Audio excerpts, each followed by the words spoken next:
Está no ar, abre aspas, o primeiro jornal multidigital do eixo SP-Rio. Abre aspas. Apoio. FIA. A FIA faz diferença.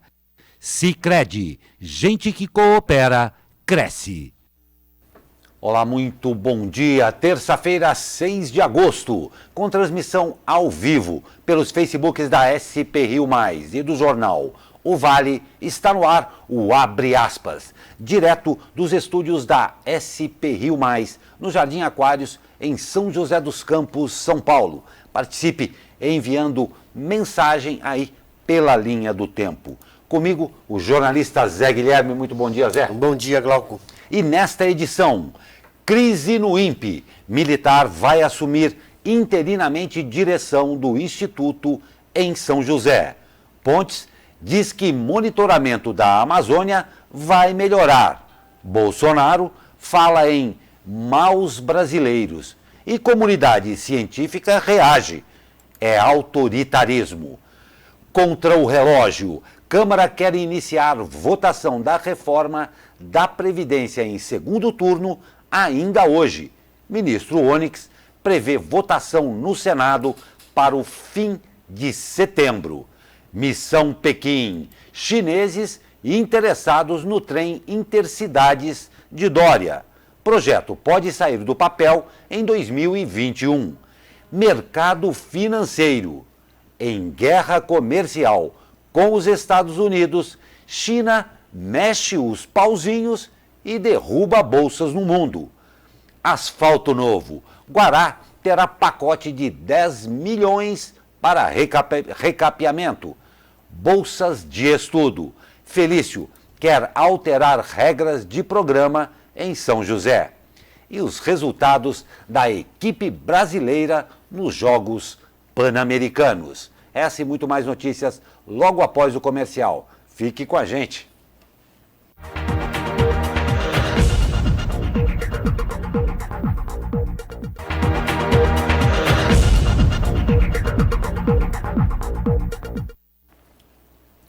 O ministro da Ciência e Tecnologia, Inovação e Comunicação, Marcos Pontes, escolheu o militar Darkton Policarpo Damião para dirigir o Instituto Nacional de Pesquisas Espaciais interinamente. Darkton foi coronel aviador e dirigiu o IEAV, o Instituto de Estudos Avançados, entre 2007 e 2008, órgão do Comando da Aeronáutica subordinado ao DCTA em São José dos Campos. Confirmado pelo Ministério da Ciência por meio de nota oficial, Damião substituirá o cientista Ricardo Galvão, demitido da direção do INPE na última sexta-feira, após rebater críticas do presidente Jair Bolsonaro ao órgão de pesquisa. Segundo o currículo do militar, Damião é doutor em desenvolvimento sustentável pela UNB, tem MBA em gestão empreendedora pelo ITA e mestre em sensoriamento remoto pelo INPE. Damião irá comandar o INPE de forma interina, até que o Ministério da Ciência escolha o diretor definitivo por meio de uma lista tríplice, indicada por um comitê de buscas que ainda precisará ser montado por cientistas independentes. Segundo pesquisadores do INPE ouvidos por O Vale, o processo pode levar de 6 meses a 1 ano. Em vídeo divulgado pelo Ministério da Ciência, o ministro Pontes afirmou que a escolha do militar deve atender a três critérios: capacidade de gestão, entendimento do INPE e conhecimento sobre o desmatamento da Amazônia. Abre aspas para Marcos Pontes. Ele será um ótimo diretor interino e dará continuidade ao trabalho junto com os Ministérios da Ciência, Meio Ambiente, IBAMA e o INPE, disse o ministro. No mesmo vídeo, Pontes disse que os problemas que ocorreram entre o governo e o INPE e que culminaram na demissão de Galvão foram positivos para o sistema como um todo e que irá melhorar o sistema de satélites. Eu agradeço aqui os comentários da Maria Lopes e da Nice Marques. Pois é, um momento tenso aí nessa substituição no INPE, não é, Zé Guilherme? Agora vamos ver o que vai acontecer com esse novo indicado, né? Que tem suas qualidades. Só que a questão não é a qualidade do interino, a questão é a maneira como o INPE foi tratado e tem sido tratado pelo governo federal, né? Como se fosse um órgão desqualificado. E a gente sabe que não é. A gente que é aqui de São José sabe como o INPE é profissional, como o INPE tem o seu valor científico reconhecido. E quando o presidente fala em maus brasileiros gerindo os dados do desmatamento, ele atinge o coração, não do INPE, mas de São José, porque ele está tratando com as pessoas com quem a gente convive bem de perto. Não tenho a menor dúvida, não tenho a menor dúvida. E o presidente Jair Bolsonaro voltou a mostrar sua desconfiança quanto aos dados de desmatamento da Amazônia. Durante evento em Sobradinho, na Bahia, na manhã de ontem, Bolsonaro afirmou que há uma campanha contra a floresta. Abre aspas para o presidente. A Amazônia é um potencial incalculável. Por isso, alguns maus brasileiros ousam fazer campanha com números mentirosos contra a nossa Amazônia.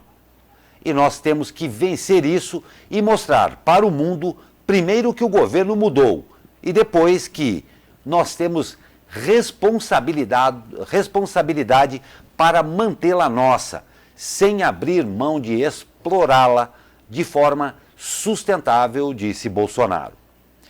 Essa não é a primeira vez que o presidente chama os dados de mentirosos. Em junho, após divulgação do INPE de um aumento de 88% no desmatamento da região, Bolsonaro criticou a constatação científica, dizendo que tinha convicção que os dados são mentirosos e que o diretor do Instituto trabalhava sobre os interesses de uma ONG internacional. Isso é uma grande mentira, uma mentira deslavada, não dos dados, mas do presidente. Né? O Ricardo Galvão é uma pessoa das mais íntegras e nunca teve ligação com ONG.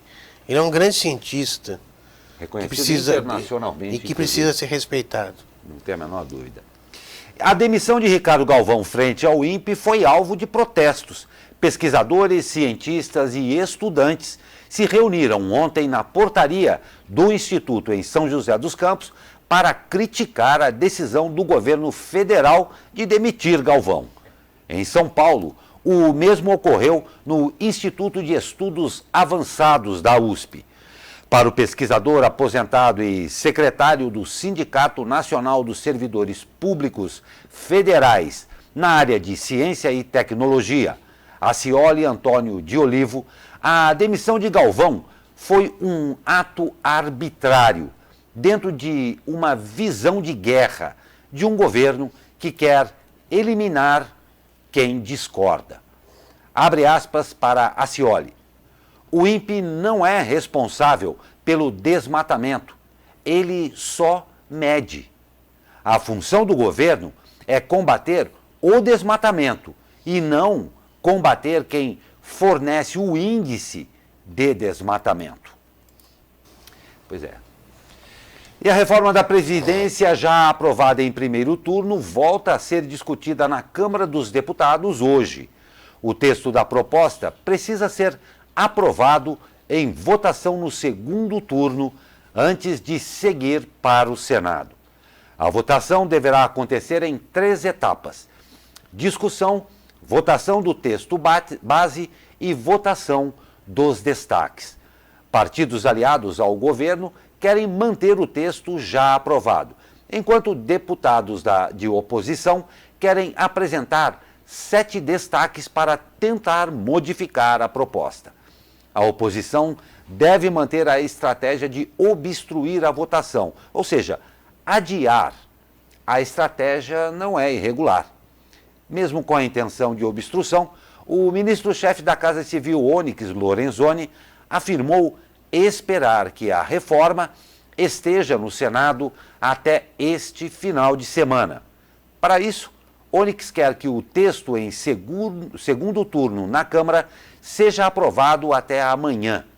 A expectativa do governo é de que a votação no Senado aconteça entre os dias 20 e 30 de setembro. E o comentário do dia do jornalista Zé Guilherme. Eis a questão.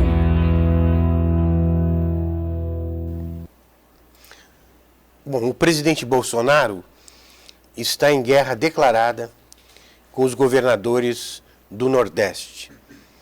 Diz que eles só terão verba federal se anunciarem um alinhamento ao governo. Senão, ficarão à míngua na base da palma forrageira. Esse é o pacto do nosso presidente. Enquanto isso, o toma lá da cá impera em tempos de votação em Brasília. Bolsonaro cedeu ao presidente do Senado, Davi Alcolumbre, 2 vagas no CAD, Conselho de Desenvolvimento Econômico, como informa o Estadão.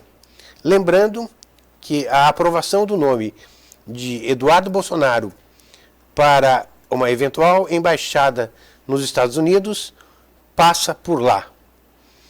Numa entrevista à jornalista Leda Nagli no YouTube, o presidente Bolsonaro afirmou que o indicado para ocupar o posto na embaixada de Washington tem que ser filho de alguém. Então, por que não pode ser o meu? Pergunta o presidente. Raciocínio brilhante. De acordo com o presidente, seu filho tem todas as credenciais necessárias para ocupar o cargo. Olha só a justificativa. Eduardinho já deseja há algum tempo morar nos Estados Unidos. Agora apareceu essa oportunidade, dada a nossa proximidade com a família Trump. O embaixador é um cartão de visitas, disse o presidente Bolsonaro. A possível indicação de Eduardo Bolsonaro como embaixador do Brasil nos Estados Unidos pode quebrar uma tradição dentro do Itamaraty. Desde a redemocratização, a vaga era preenchida por um diplomata de carreira. Afinal, eles estão lá estudando os problemas do mundo. Mas, afinal, temos agora um chapeiro de hambúrguer. E os Estados Unidos é hambúrguer, tá ok? É hora do Senado barrar todas as aberrações desse tipo. O nosso bom dia a Milton Neri, Eugênia Minecuti, Neto Cazon e a Vera Lúcia Alberighi. Bom, veio pequenininha a letra aqui. Nosso muito bom dia para vocês, mas eu vou lembrar e pedir para vocês, não esqueçam de colocar de onde vocês estão falando, tá? Isso é muito importante para nós. Muito obrigado aí pela sua audiência. O Milton Neri deve estar falando lá da Chapada, né? A Chapada, é mesmo? De Lençóis, porque ele é uma pessoa que luta lá pelo desenvolvimento do turismo regional e local. Parabéns ao Hamilton aí, queridíssimo. E a Vera Lúcia Alberighi, aí, por favor, aqui do Rio de Janeiro a caminho da Bahia, assistindo vocês. Parabéns, cada dia melhor. Fica aqui. Nosso muito obrigado a Vera Lúcia Alberighi aí, uma ótima viagem a você. Tá bom? Muito bacana mesmo. E dia tenso na Bolsa de Valores. A Ibovespa fechou a segunda-feira com queda de 2,51% a 100.097 pontos. Já o dólar encerrou o dia em alta de 1,69%, sendo cotado a R$ 3,95. O euro também fechou no positivo, com aumento de 3,07%, sendo cotado a R$ 4,52. E olha aí, temos aí mais uma guerra comercial. Os Estados Unidos acusaram oficialmente a China de manipulação cambial depois que o Banco Central chinês permitiu que a moeda chinesa caísse a seu menor nível em relação a novas tarifas americanas. A queda do yuan ocorre em meio a uma enorme tensão comercial com os Estados Unidos. De acordo com o secretário do Tesouro, Steven Mnuchin, os americanos irão trabalhar com o Fundo Monetário Internacional para eliminar a competição injusta de Pequim. O Banco Central da China rebateu as acusações dos Estados Unidos e disse que o rótulo vai prejudicar seriamente a ordem financeira internacional e provocar caos nos mercados financeiros. Nesta sexta, as perdas do yuan se estabilizaram, mas a Bolsa de Valores fechou em queda. Segundo informações da Reuters, o banco se comprometeu a manter taxa de câmbio em um nível estável e razoável e afirmou que a China não usou e não vai usar a taxa como uma ferramenta para lidar com disputas comerciais. Pois é. E além da tensão com a China, o governo dos Estados Unidos anuncia hoje sanções econômicas totais contra o governo da Venezuela, congelando todos os bens do regime de Nicolás Maduro e proibindo transações com ele. A Venezuela entra em um seleto grupo de países que sofreram restrições semelhantes por parte dos Estados Unidos na atualidade, ao lado de Cuba, Coreia do Norte, Irã e Síria. Aqui no Brasil, a Caixa Econômica Federal divulgou ontem o calendário de saques do FGTS, que começam a partir de 13 de setembro para quem tiver conta poupança na Caixa. Para quem não tiver, os saques começam dia 18 de outubro. Os saques estarão disponíveis até 31 de março de 2020 e dependerá do mês de aniversário do trabalhador. Por exemplo, o trabalhador nascido no mês de agosto, que não possui conta poupança na Caixa, poderá sacar a partir de 17 de janeiro de 2020 até 31 de março do mesmo ano. E ontem o presidente Jair Bolsonaro assinou uma medida provisória que garante a antecipação da primeira parcela do 13º salário para aposentados e pensionistas do INSS todos os anos. A expectativa é beneficiar 30 milhões de pessoas e injetar 21 bilhões de reais na economia brasileira. Aqueles que recebem um salário mínimo, os depósitos serão feitos entre os dias 26 de agosto e 6 de setembro. Para os demais, o pagamento será a partir de 2 de setembro. Um rápido comercial e voltamos com mais notícias. Fique com a gente.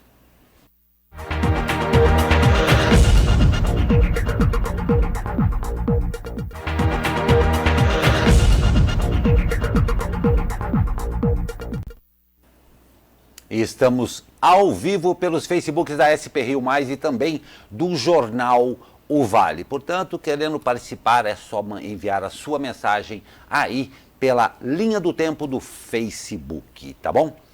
E no primeiro dia de reuniões da Missão Internacional à China, o governador João Dória confirmou o interesse da CRCC, gigante do setor de construção ferroviária, na implantação do trem Intercidades no estado de São Paulo. O projeto ferroviário possui como meta interligar as regiões metropolitanas do Vale do Paraíba, Campinas, Sorocaba e Baixada Santista. E a primeira etapa, que ligaria o Vale a Campinas, está prevista para sair do papel durante o ano de 2021. Abre aspas, estamos bastante satisfeitos com o primeiro dia de nossa missão à China, disse Dória. A visita do governador a Pequim demonstra o real interesse para fortalecer a relação bilateral entre Brasil e China e a confiança da cooperação comercial. Nós da CRCC e CR20 consideramos o Brasil, principalmente o estado de São Paulo, como um mercado promissor para investimentos, destacou o presidente do grupo CRCC, Shen Feng Jian. Só faltou uma legenda, né? Exatamente. Em português no filminho que o governador fez lá na China, com o empresário chinês, né? Porque, tudo bem, os negócios vão de vento em popa, mas a gente quer entender direito o que é que eles estão falando lá, né? Não tem dúvida. E, pelo menos por enquanto, ainda não somos todos fluentes no chinês e ou mandarim, né? Pois é. E a região metropolitana do Vale do Paraíba atingiu, nos 7 meses de 2019, um superávit de 2,7 bilhões de dólares na balança comercial, aumento de 1,86% na comparação com o registrado de janeiro a julho do ano passado. Os dados oficiais de comércio exterior foram divulgados pelo Ministério da Economia ontem. No entanto, as empresas exportadoras do Vale registraram um recuo de menos 0,69% nas vendas ao exterior em julho, na comparação com maio. É a terceira queda consecutiva nas exportações e a quinta desse ano. E o prefeito de Guaratinguetá, Marcos Soliva, prometeu o recapeamento de 10 vias municipais. O pacote, que sairá ao custo de 10 milhões de reais, ainda não tem previsão para início. De acordo com a administração, o serviço deve abranger cerca de 137 quilômetros e está previsto para ocorrer na Vila Santa Rita, Parque São Francisco, Nova Guará e Portal Colinas. O financiamento, que já teve aprovação da Câmara em junho, deve acontecer junto à Caixa Econômica por meio do Programa de Financiamento à Infraestrutura e ao Saneamento. E o prefeito de São José dos Campos, Felício Ramute, enviou à Câmara projeto que altera as regras do Programa de Bolsas de Estudo do Servidor Municipal. As principais mudanças estão na receita do programa e nas modalidades de atividades que podem ser custeadas. Pela regra atual, o reembolso representa 60% da mensalidade de cursos técnico, superior e de pós-graduação. A proposta da Prefeitura prevê possibilitar o reembolso de até 70%, caso a mensalidade comprometa mais de 50% dos vencimentos do servidor. Além disso, da verba total do programa, que representa 1% da folha, metade permaneceria para o reembolso de mensalidades de cursos técnico, superior e de pós-graduação.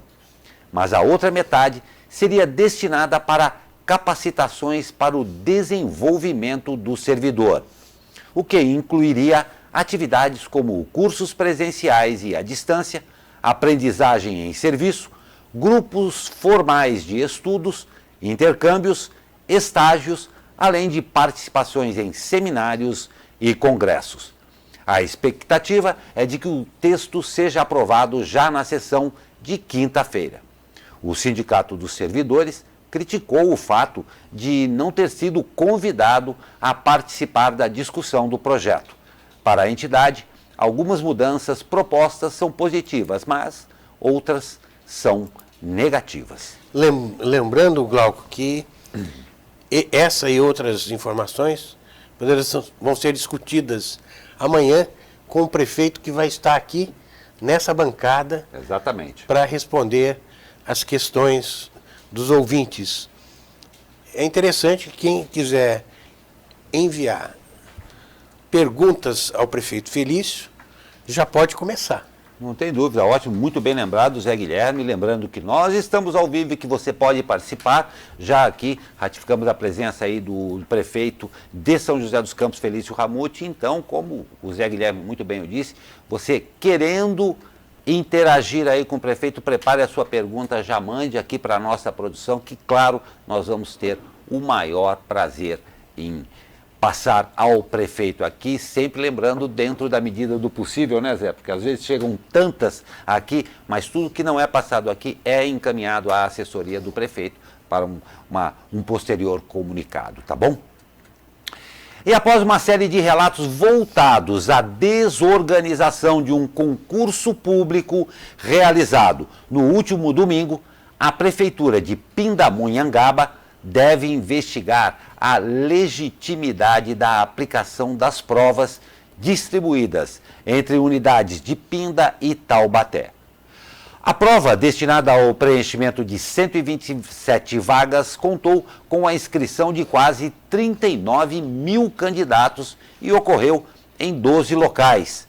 Os candidatos alegaram atrasos de quase 1 hora, falta de fiscais, de mesas e carteiras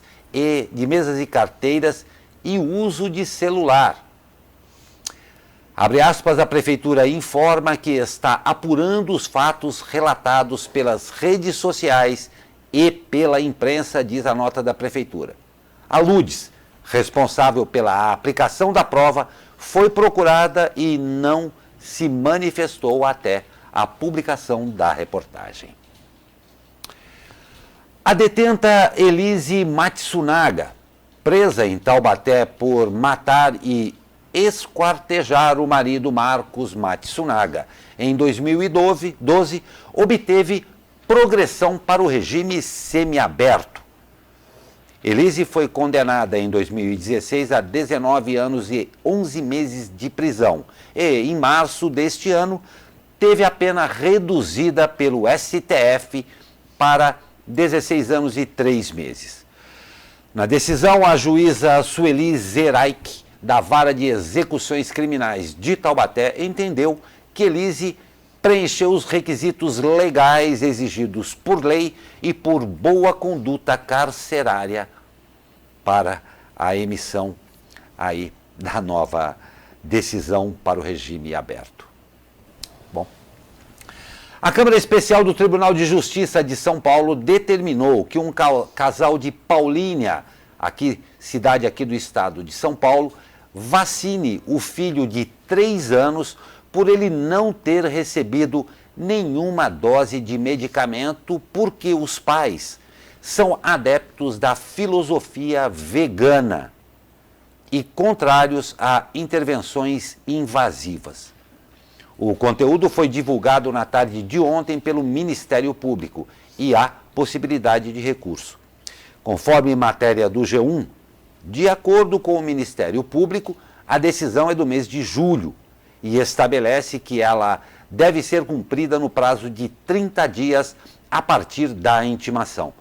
Além disso, o texto estabelece que, em casos de violação, o Conselho Tutelar deve realizar busca e apreensão da criança para regularizar as vacinas. O processo tramita sob sigilo judicial e o G1 não conseguiu contato com a família até a publicação dessa matéria. Caso muito sério, não é? Não, é muito sério, porque a vacinação, você está convivendo em sociedade e a vacinação é necessária, né? A partir do momento que se quebra essa determinação do conjunto, começam a aparecer casos, né? O risco, na verdade, é para todos, né? Acaba Pois é. sendo para todos. Pois é, bem difícil isso. Nós vamos para um rápido comercial e voltamos com o tempo e mais notícias para você. Fique com a gente.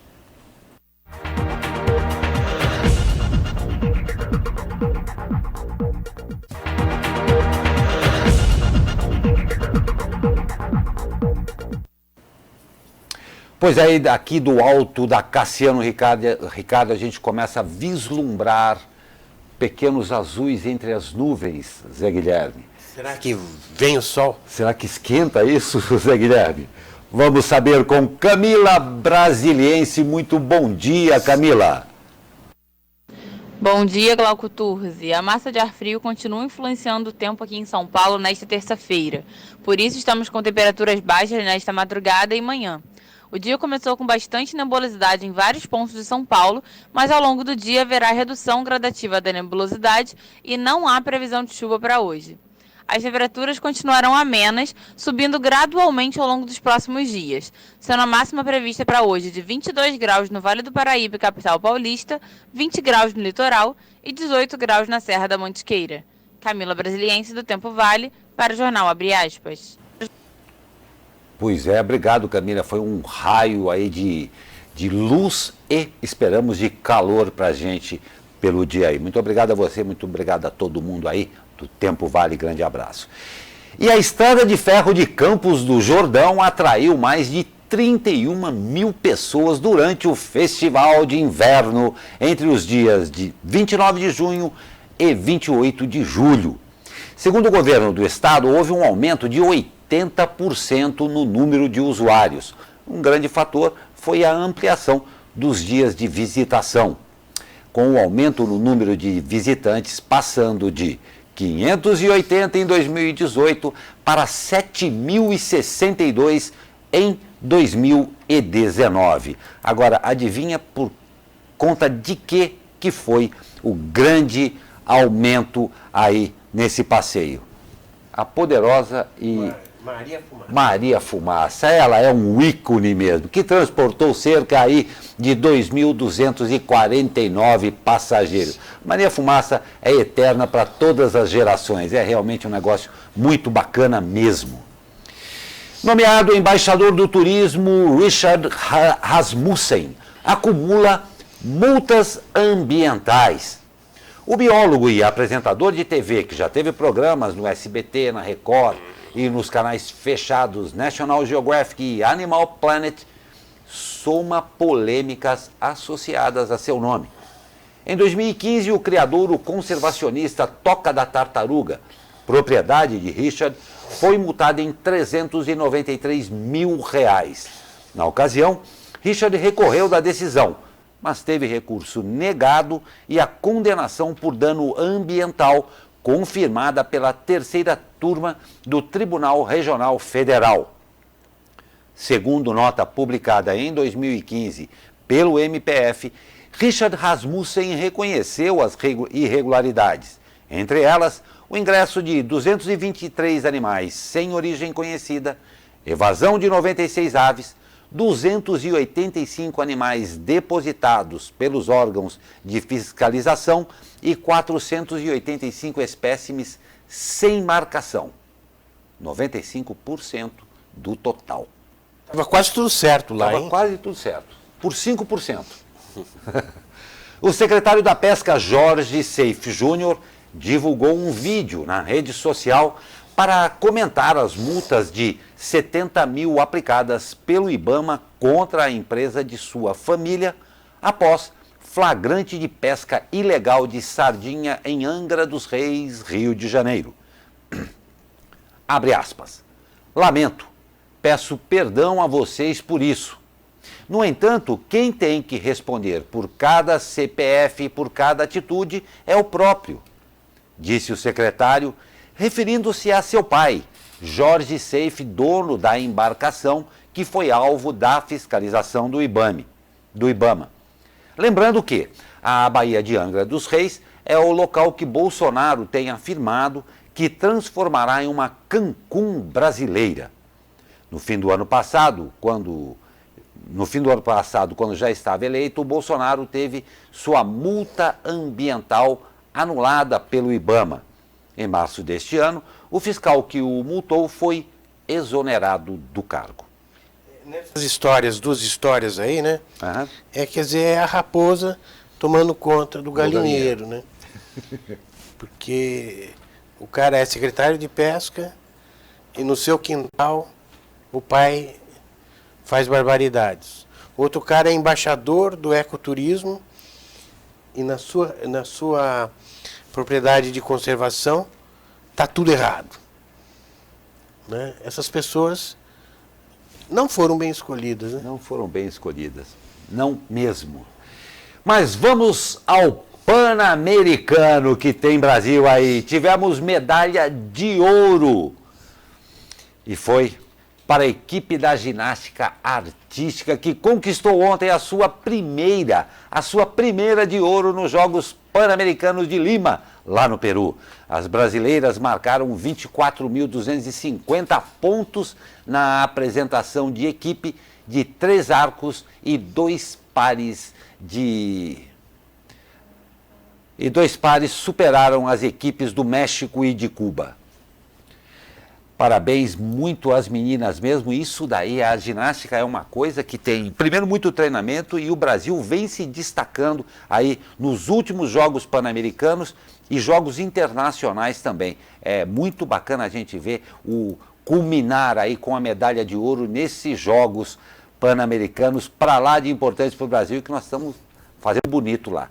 E hoje tem decisão no atletismo.